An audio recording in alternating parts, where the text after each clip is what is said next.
Surabaya Mengaji. Yuk, dukung dakwah Surabaya Mengaji. Salurkan harta terbaik Anda untuk operasional dakwah.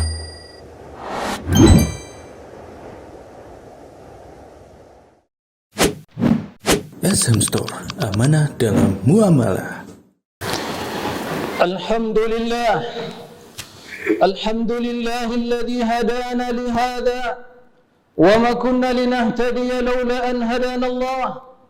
Ashhadu an la ilaha illallah wahdahu la sharika lah wa ashhadu anna Muhammadan abduhu wa rasuluh sallallahu alaihi wa ala alihi wa sahbihi ajma'in wa man tabi'ahum bi ihsanin ila yaumiddin.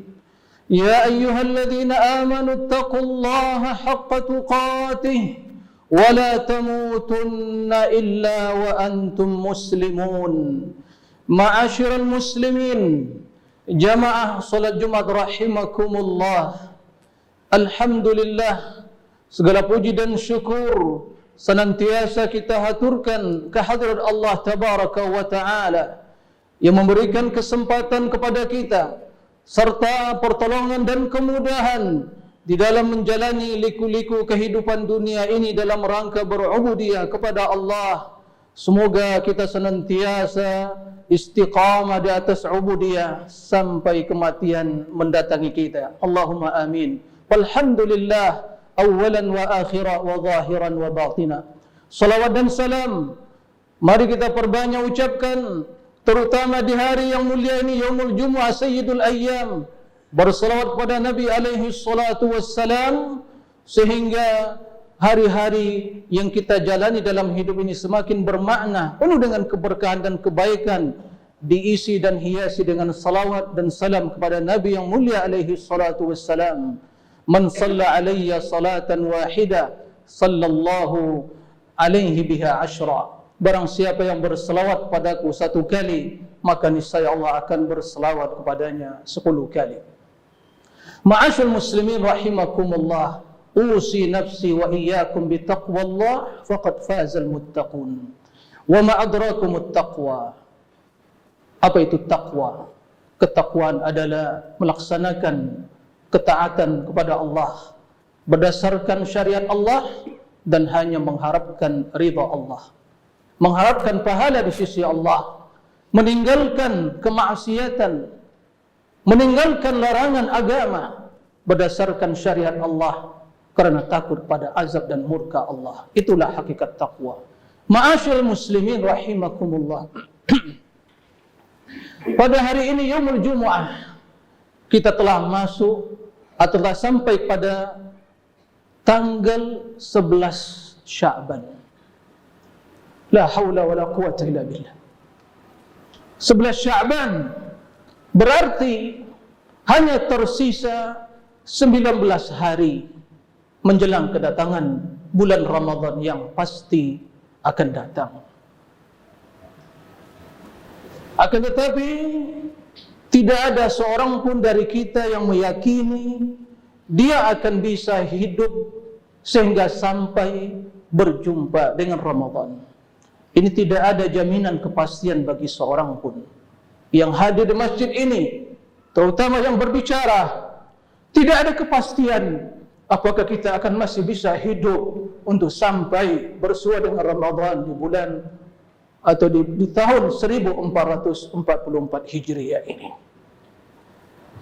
Oleh karena itu, hati orang-orang yang beriman pasti merindukan kedatangan Ramadan, dan tentu di antara berharap dan bersedih, di antara berharap dan rasa takut, dia berharap untuk bersua dengan Ramadan, tapi di waktu yang sama dia cemas, jangan-jangan ajal dan kematian sudah berada di hadapannya.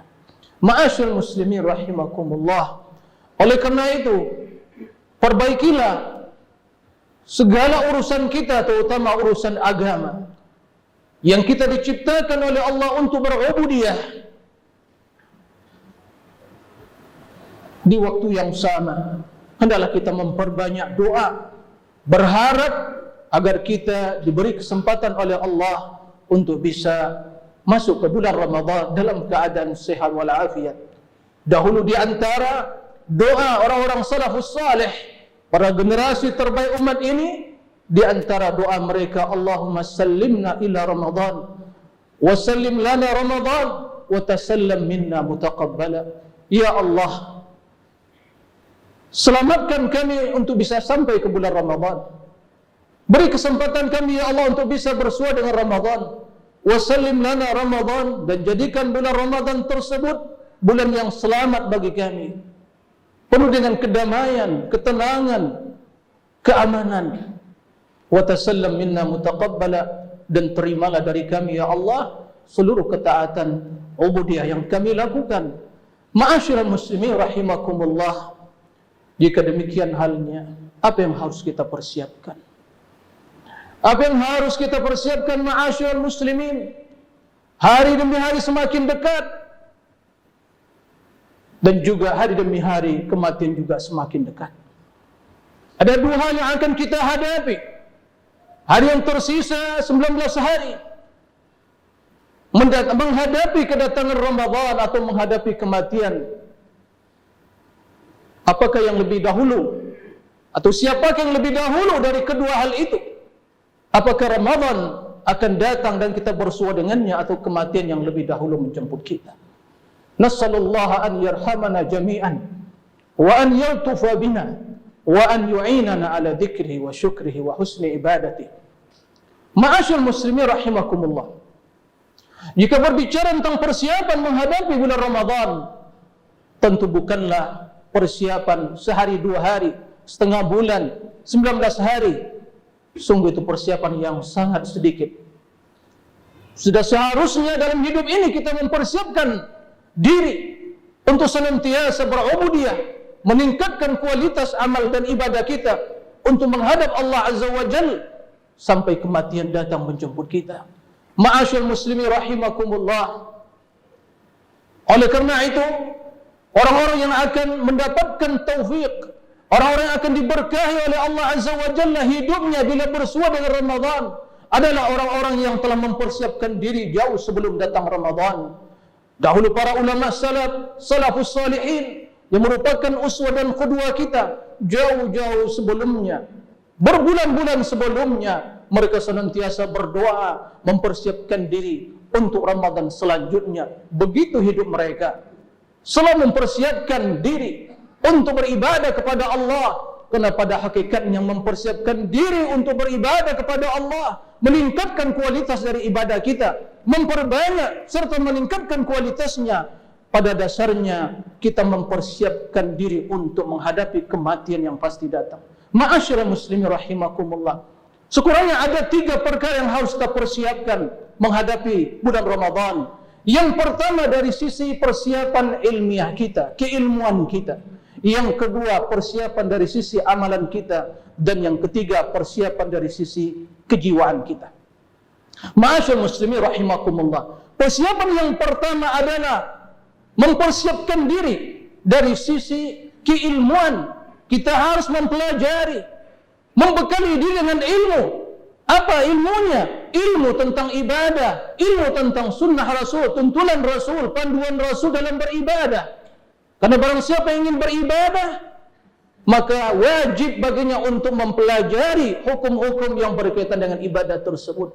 Barang siapa yang ingin solat, maka wajib mempelajari bagaimana tata cara berwudu, bagaimana solat Nabi. Barang siapa yang ingin menunaikan zakat dari harta yang diberikan kepadanya, dia wajib mempelajari bagaimana hukum-hukum berkaitan dengan zakat. Barang siapa yang ingin menunaikan haji, begitu juga wajib dia mempelajari bagaimana hukum-hukum seputar haji. Begitu seterusnya. Barang siapa yang ingin berpuasa, dan ini merupakan salah satu rukun Islam, maka wajib baginya untuk mempelajari hukum-hukum sunnah-sunnah Rasul sallallahu alaihi wasallam yang berkaitan dengan puasa, bagaimana kehidupan beliau, perihal dan ahwal beliau di dalam bulan yang penuh keberkahan tersebut. Karena Allah Subhanahu wa taala tidak menerima ibadah yang tidak dilandasi di atas ilmu. Qala sallallahu alaihi wasallam, "Man 'amila 'amalan laysa 'alaihi amruna fahuwa raddun." Barang siapa yang melakukan suatu amalan yang tidak ada landasannya dari perintah kami, perintah Nabi itulah ilmunya, maka amalan tersebut akan tertolak, sia-sia belaka. Maka ma'asyar muslimin rahimakumullah, mari kita belajar, mari tafaqquh fid din, terutama yang berkaitan dengan bulan Ramadan secara spesial, dan tentu ibadah-ibadah yang lainnya. Allah Subhanahu wa taala sebagaimana jelaskan oleh Rasulullah sallallahu alaihi wasallam, "May yuridillahu bi khairan yufaqihu fid din." Berarti tatkala Allah menghendaki kebaikan bagi seorang hamba di dalam hidup ini, dalam melaksanakan ubudiyah, maka Allah akan membimbingnya untuk menjadi orang yang paham terhadap agamanya. Ini yang pertama. Maka bertanyalah pada para ustaz, bacalah tentang sunnah-sunnah Nabi, dengarkan kajian, dan bacalah berbagai artikel-artikel yang menulis tentang sifat-sifat solat Nabi, sifat-sifat puasa Nabi, dan hal-hal yang bertalian dengan hal itu. Ini yang pertama. Yang kedua, persiapan dari sisi amaliyah. Kita harus meningkatkan kualitas dan kuantitas amal kita, terutama di bulan Sya'ban, bahkan jauh sebelumnya. Oleh karena itu Nabi alaihi salatu wassalam, sebagaimana diriwayatkan oleh Usama bin Zaid, bahawa beliau bertanya pada Nabi alaihi salatu wassalam, "Ya Rasulullah, apa yang menyebabkan kamu banyak berpuasa di bulan Sya'ban ini?" Nabi sallallahu alaihi wasallam menjawab, "Dzaka syahrun yaghfulu anhu katsirun minan nas baina Rajab wa Ramadan, wa dzalika asy-syahru alladzi turfa'u fihi al-a'malu ila Allah, wa uhibbu an turfa'a amali wa ana sha'im." Rawahu Ahmad wa ghairuhu. Rasul menjawab bahwa bulan Sya'ban ini bulan yang banyak manusia lalu di dalamnya dan berubudiyah, bulan yang berada di antara Rajab dan Ramadan. Kemudian di bulan Sya'ban ini bulan amal manusia, amal hamba, para hamba diangkat menghadap Allah, dan aku menginginkan tatkala amalanku diangkat menghadap Allah dalam keadaan berpuasa, karena ibadah puasa ibadah yang sangat mulia yang tiada tara dan tandingnya. Ma'asyiral muslimin rahimakumullah, oleh karena itu dalam rangka meneladani Rasul sallallahu alaihi wasallam dan dalam rangka mempersiapkan diri menyambut kedatangan bulan Ramadan, disunnahkan bagi kita untuk banyak berpuasa di bulan Sya'ban ini. Secara khusus berpuasa. Begitu juga amalan-amalan yang lain, melaksanakan amalan yang wajib tepat pada waktunya, sesuai dengan tuntunannya. Salat 5 waktu berjamaah bersama kaum muslimin, dan salat-salat rawatib qabliyah dan ba'diyahnya, dan salat sunnah-sunnah yang lain, duhanya, di malamnya, tahajudnya, dan berbagai salat-salat yang disyariatkan. Semua hal itu adalah perkara yang dianjurkan untuk dilakukan di bulan yang mulia ini, yang spesial itu bulan Sya'ban. Ma'asyiral muslimin rahimakumullah, di antara amalan yang harus kita perbanyak lakukan di bulan yang mulia ini, bulan Sya'ban, adalah memperbanyak membaca Al-Quran. Dahulu para ulama salaf mengatakan, ya syahrul Sya'ban syahrul Qurra. Apabila dalam Sya'ban, mereka katakan inilah bulan bagi para pembaca Al-Quran. Ma'asyiral muslimin rahimakumullah, di antara juga dari sisi ibadah harus kita persiapkan, memperbanyak zikir kepada Allah, membiasakan diri kita berzikir kepada Allah. Subhanallah, sungguh sangat merugi kita bila hari-hari kita jalan dalam hidup ini, tapi kita tidak bisa memperbanyak amal ibadah, memperberat timbangan kebajikan di sisi Allah dengan amalan yang ringan untuk dilakukan dan diucapkan, yaitu zikir. Tapi betapa banyak dari kita yang lalai. Oleh karena itu biasakan diri kita mengucapkan subhanallah walhamdulillah wala ilaha illallah Allahu akbar, Allahumma ighfirli wa tub alayya innaka tawwabur rahim, Allahumma ighfirli wa tub alayya innaka tawwabur rahim, subhanallah wa bihamdi subhanallahal azim, dan kalimat-kalimat yang lainnya, terutama zikir di pagi dan petang hari, sebelum tidur, bangun tidur, keluar rumah, masuk rumah, dan dalam setiap keadaan dan kesempatan memperbanyak zikir kepada Allah. Karena demikian itu akan membiasakan diri kita untuk terus ingat kepada Allah, sehingga berbagai ketaatan-ketaatan kita lakukan terasa ringan untuk dilakukan, karena zikir merupakan sebab utama untuk memudahkan kita dalam berubudiyah kepada Allah Azza wa Jalla. Ma'asyiral muslimin rahimakumullah, kemudian di antara amalan yang harus kita persiapkan, membiasakan diri untuk bersedekah. Membiasakan diri untuk bersedekah dan seluruh ketaatan-ketaatan yang lainnya, mengajak pada kebaikan, menggunakan waktu dalam kebaikan, memberikan nasihat dan hal-hal yang lain dari seluruh jenis ketaatan yang disyariatkan oleh Allah dan Rasul-Nya.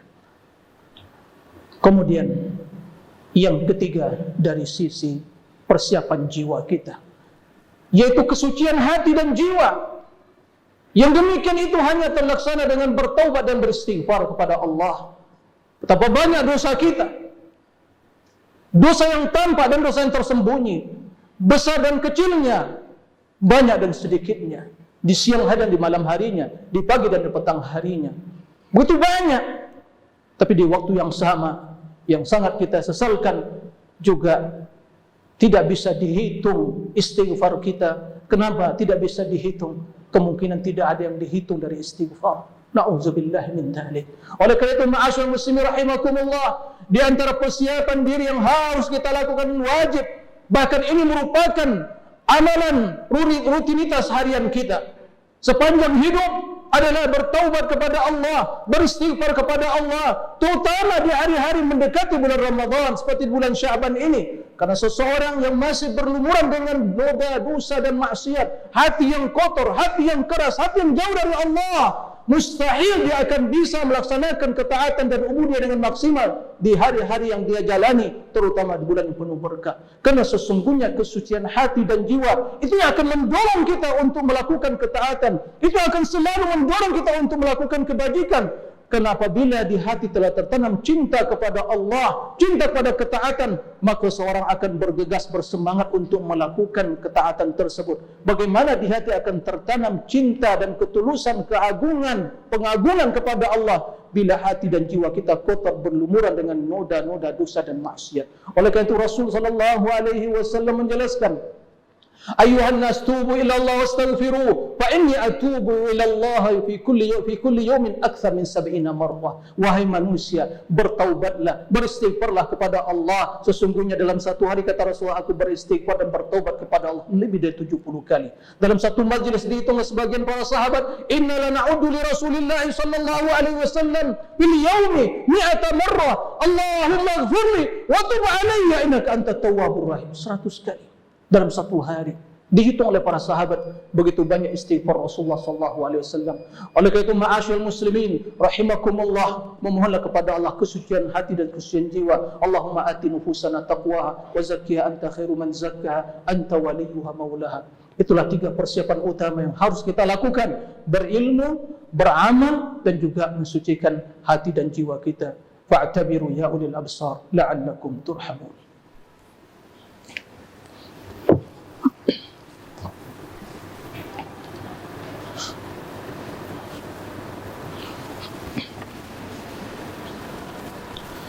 Alhamdulillahi Rabbil Alamin, wassalatu wassalamu ala sayyidil mursalin wa ala alihi wa sahbihi ajma'in wa man tabi'ahum bi ihsanin ila yaumiddin. Ya ayyuhalladzina amanu ittaqullaha haqqa tuqatih wa la tamutunna illa wa antum muslimun. Ma'asyiral muslimin rahimakumullah, usi nafsi wa iyyakum bi taqwallah faqad fazal muttaqun. Ma'asyiral muslimin rahimakumullah, apa yang tadi atau 3 perkara yang wajib atau yang seyogyanya untuk kita persiapkan menyongsong kedatangan bulan Ramadan: berilmu, mempersiapkan ilmu, mempersiapkan amalan, mempersiapkan diri dan jiwa kita. Ketiga hal itu, ma'asyiral muslimin, tidak akan mungkin bisa dilaksanakan, tidak akan mungkin bisa terrealisasi kecuali dengan taufik dan pertolongan Allah Azza wa Jalla. Maka oleh karena itu, hendaklah kita senantiasa menghadirkan dalam ingatan kita dan juga merealisasikan dalam perbuatan kita, yaitu senantiasa berharap kepada Allah, memohon pertolongan kepada Allah, bertawakal kepada Allah, memohon kemudahan dari Allah Subhanahu wa taala. Karena sesungguhnya kita ini hamba yang sangat lemah. Apabila tidak diberi taufik oleh Allah, apabila tidak diberi pertolongan oleh Allah, maka tidak seorang pun yang bisa melakukan amalan yang ingin dia kerjakan. Oleh karena itu Nabi berwasiat kepada Mu'adz bin Jabal untuk senantiasa memohon pertolongan kepada Allah. Ya Mu'adz, ini hubbuka billah, wa la tada'anna an taqula fi duburi kulli salatik, Allahumma a'inni ala dzikrika wa syukrika wa husni ibadatik. Wahai Mu'adz, aku mencintaimu karena Allah. Subhanallah.